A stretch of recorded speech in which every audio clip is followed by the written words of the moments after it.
ನನಗೆ ಗೊತ್ತಾಗ್ತಾ ಇಲ್ಲ ಜೆಡಿಎಸ್ ನ ಸ್ಟ್ಯಾಂಡ್ ಏನು ಅಂತ. ಮೈತ್ರಿ ಆಗಿದೆ ಅನ್ನೋ ಕಾರಣಕ್ಕೆ ಅನಿವಾರ್ಯವಾಗಿ ಈ ಕಾಯ್ದೆನ ಸಪೋರ್ಟ್ ಮಾಡ್ತಿದ್ದೀರಾ ಸರ್, ಅಥವಾ ರಾಜ್ಯದಲ್ಲಿ ಇಂಡಿಪೆಂಡೆಂಟ್ ಆಗಿದ್ದಿದ್ರೆ ಪಕ್ಷ ವಿರೋಧ ಮಾಡ್ತಾ ಇತ್ತಾ ಈ ಯೋಜನೆಯನ್ನ ಅನ್ನೋದು ಪ್ರಶ್ನೆ ಆಗ್ತಾ ಇದೆ. ಖಂಡಿತ ಇಲ್ಲ ಮೇಡಮ್, ಇದು ಕೇಂದ್ರ ಸರ್ಕಾರದ ಯೋಜನೆ. ನಾನು ಮುಂಚೆನೇ ಹೇಳ್ದಂಗೆ ಇದು it has not new act, ಇದು it has been replaced act ಅಷ್ಟೇ. ಹೊಸದಾಗಿ ಸ್ವಲ್ಪ ಸಾಕಷ್ಟು ಬದಲಾವಣೆಗಳನ್ನು ಮಾಡಿ ಇವತ್ತಿನ ತಕ್ಕಂತೆ ರಾಜ್ಯಗಳ ಪಾಲು ಬಂದಾಗ ಸಪೋಸ್ ಇನ್ಫ್ಯಾಕ್ಟ್ ಏನಾದ್ರೂ ಕುಮಾರಸ್ವಾಮಿ ಅವರು ಮೈತ್ರಿಯಲ್ಲಿ ಏನಾದ್ರೂ ಸಿಎಂ ಸ್ಥಾನದಲ್ಲಿ ಕುತ್ಕೊಂಡಿದ್ರು ಅವರು ವಿರೋಧ ಮಾಡ್ತಿದ್ರು ಏನೋ ಅಂತ, ಹೊರೆ ಯಾಕ್ರಿ ಮಾಡ್ತೀರಿ ರಾಜ್ಯಗಳಿಗೆ ಅಂತ. ಒಂದ್ ನಿಮಿಷ, ಇವರು ಕೇಂದ್ರದ ಈಗ 36,000 ಕೋಟಿನ ಇವರು ಅದಕ್ಕೆ ಮೀಸಲಿಟ್ಬಿಟ್ರೆ ಈ ಸಮಸ್ಯೆನೇ ಉದ್ಭವ ಆಗಲ್ಲ. ಇವರು ಕೇಂದ್ರ ಸರ್ಕಾರದಿಂದ ನಮಗೆ ತೆರಿಗೆ ಹಣ ಕೊಡಿ ವಾಪಸ್ ಕೊಡಿ ಅಂತ ಕೇಳ್ತಾರಲ್ಲ.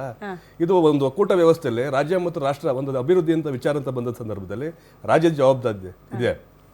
ಮುಂಚೆ ಏನಾಗಿತ್ತು 90% ಮತ್ತು 10%ನಲ್ಲಿ ಅನುಪಾತ ನಡೀತಿತ್ತು. ಈಗಲೂ ಈ ಮೇಜರ್ ಚೇಂಜಸ್ ಆಗಿಲ್ಲ.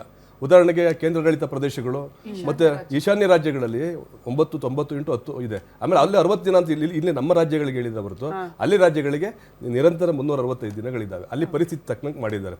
ಈಗ ಏನಾಗಿದೆ ಅಂತಂದ್ರೆ ಇಲ್ಲಿ ಶ್ರೀರಾಮನ ಹೆಸರು ಅಂದ್ರೆ ಜಿ ರಾಮ್ಜಿ, ಆ ಒಂದು ಸಣ್ಣ ವಿಚಾರಕ್ಕೆ ರಾಮನ ಹೆಸರಿಟ್ರು ಅಂತೇಳಿ.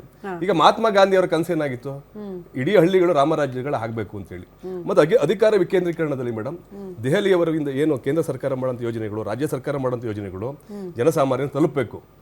ಅದು ಟ್ರಾನ್ಸ್ಪರೆನ್ಸಿ ಆಗಿರ್ಬೇಕು. ನಮ್ಮ ಮೇಡಮ್ ಹೇಳಿದಂಥ ಸಂದರ್ಭದಲ್ಲಿ transparency in what sense, it should bin practical, should not be cheated by anybody.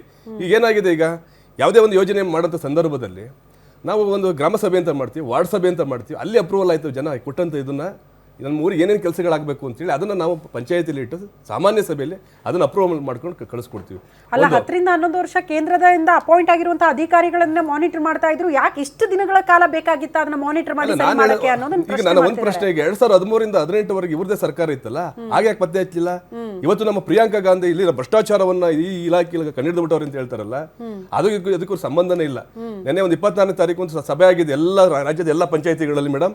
ಏನಂತ ಅಂದ್ರೆ ಈ ಯೋಜನೆ ಬಗ್ಗೆ ಯಾವ್ದಾದ್ರು ತಕರಾರುಗಳಿದೆ ಸಂಘ ಸಂಸ್ಥೆಗಳು ಸಾರ್ವಜನಿಕರು ಬಂದು ಬರಬೇಕು ಅಂತ ನಮ್ಮ ಎಲ್ಲ ಪಂಚಾಯತಿಗಳಿಗೆ ಬಂದಿದ್ದಾರೆ. ಅಲ್ಲಿ ಒಪ್ಪಿಗೆ ಕೊಟ್ಟಿದ್ದಾರೆ. ಒಪ್ಪಿಗೆ ಕೊಟ್ಟಾದ್ಮೇಲೆ ಈ ಕಾಯ್ದೆ ಅನುಷ್ಠಾನವನ್ನು ಆಗೋಗಿದೆ. ಒಂದು ಇದು ನಿಮಗೆ ಪ್ರಾಕ್ಟಿಕಲ್ ಆಗಿ ಹೇಳ್ತಾ ಇದ್ದೀನಿ. ಎಲ್ಲ ಪಂಚಾಯತಿಗಳಿಗೆ ಆಲ್ರೆಡಿ ಕೇಂದ್ರ ಸರ್ಕಾರ ಮಾಡಾಗಿದೆ, ಪಂಚಾಯತಿ ಅವರಿಂದ ತಗೊಂಡಿಲ್ಲ, ಯಾರ ಅಭಿಪ್ರಾಯನೂ ತಗೊಂಡಿಲ್ಲ.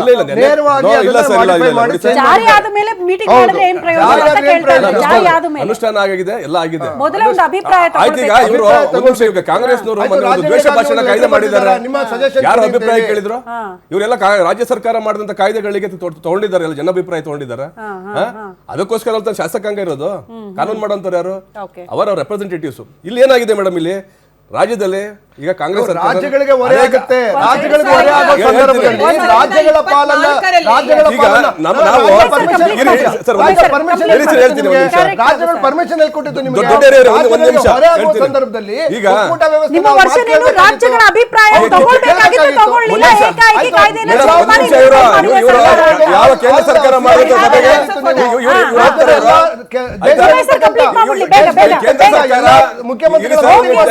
ಕೇಂದ್ರ ಸರ್ಕಾರ ಕರೆದಂತ ಸಭೆಗಳಿಗೆ ಇವರು ಹೋಗೋದಿಲ್ಲ. ಇವರು ಯಾವ ಸಭೆಗೆ ಹೋಗಿದ್ದಾರೆ? ಇವರು ಇಂಥ ವಿಚಾರಗಳಿಗೆ ಕೇಂದ್ರದ ನೀತಿ ನಿಯಮಗಳನ್ನ ಮಾಡಬೇಕಾದ್ರೆ ಯಾವುದೇ ಸಭೆಗಳಿಗೆ ಹೋಗಲ್ಲ.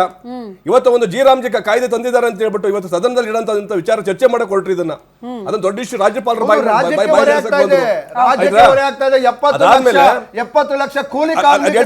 ಕಾರ್ಮಿಕರ ಕೆಲಸಗಳನ್ನು ಕಿತ್ಕೊಂಡಿಲ್ಲ. ಟ್ರಾನ್ಸ್ಪರೆನ್ಸಿ ಆಗಿದೆ, ಇವತ್ತು ಕೆಲಸ ಮಾಡಬಹುದು ಮೇಡಮ್.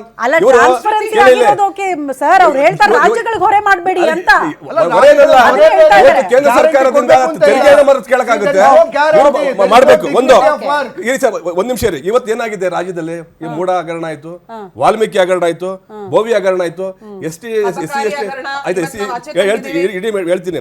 ಆಮೇಲೆ ಇವರು ಅಭಿವೃದ್ಧಿ ಕೆಲಸಗಳು ಇವ್ರಿಗೆ ಬೇಕಾಗಿಲ್ಲ. ಕಾಂಗ್ರೆಸ್ನವ್ರಿಗೆ ಇವ್ರಿಗೆ ಏನ್ ಬೇಕು? ಇವತ್ತ ಜನರನ್ನ ಡಿವೈಡ್ ಮಾಡೋದು. ನೋಡಿದ್ರೆ ರಾಜ್ಯದ ಸಮಸ್ಯೆ ಏನಾಗಿದೆ? 5 ಗ್ಯಾರಂಟಿಗಳನ್ನ ಕೊಟ್ಟು ರಾಜ್ಯವನ್ನ ದಿವಾಳಿ ಮಾಡಿದ್ದಾರೆ.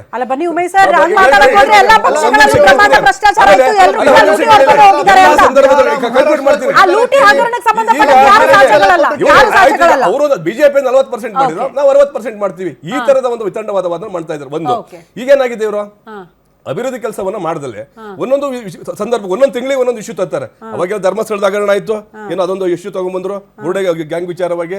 ನೆಕ್ಸ್ಟ್ ಅದಾದ್ಮೇಲೆ ದಸರಾ ಸಂದರ್ಭದಲ್ಲೇ ದಸರಾ ಯಾರು ಉದ್ಘಾಟನೆ ಮಾಡಬೇಕು ಅನ್ನೋದೊಂದು ವಿಚಾರ ತಂದ್ಬಿಟ್ಟು ಧರ್ಮದ ವಿಚಾರವನ್ನ, ಅದಾದ್ಮೇಲೆ ಜಾತಿ ಸಮೀಕ್ಷೆನ ತಗೊಂಡ್ಬಂದ್ರು. ಬೇಕು ಅಂತ ವಿವಾದ ಸೃಷ್ಟಿ ಮಾಡ್ತಾ ಇದೆ ಹೌದು, ಸರ್ಕಾರ ಆಮೇಲೆ ಅಂತ. ಬಳ್ಳಾರಿ Okay, ಗಲಾಟೆ okay, ಆಯ್ತು. sir. ಆಮೇಲೆ Okay, ಮೇಡಮ್ okay, sir. ಇವತ್ತು ಎಲ್ಲಾ ಇಲಾಖೆಗಳು ಭ್ರಷ್ಟಾಚಾರ ವಿಷಯ ನಡೀತಾ divert ಇದೆ. ಮಾಡುತ್ತೆ ಕಾಂಗ್ರೆಸ್ ಅಂತ. ಒಂದ್ ನಿಮಿಷ, ಆಮೇಲೆ ಸಂಬಳ ಇಲ್ಲ ಇವರ ಸರ್ಕಾರ, Yes. ಸಂಬಳ ಇಲ್ಲ. ದುಡ್ಡಿಲ್ಲ ಯಾರಿಗೆ? ಅಂತ, ಬೊಕ್ಕಸದಲ್ಲಿ. ಕೂಲಿ ಕಾರ್ಮಿಕರಿಗೆ ಕೂಡ ಸಂಬಳ ಇಲ್ಲ. Okay. ಆಶಾ ಕಾರ್ಯಕರ್ತರಿಗೆ ಕೂಡ ಸಂಬಳ ಕೂಡ ದುಡ್ಡಿಲ್ಲ ಇವತ್ತು.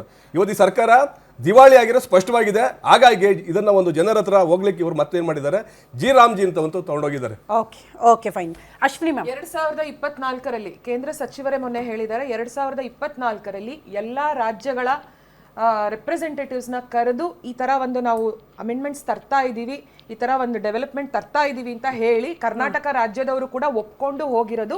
ಈಗ ರಾಜಕಾರಣ ಮಾಡಕ್ ಶುರು ಮಾಡಿದ್ದಾರೆ ಅಂತ ಮೊನ್ನೆ ಪ್ರೆಸ್ ಮೀಟ್ ಅಲ್ಲಿ ಕೂಡ ಹೇಳಿದ್ದಾರೆ.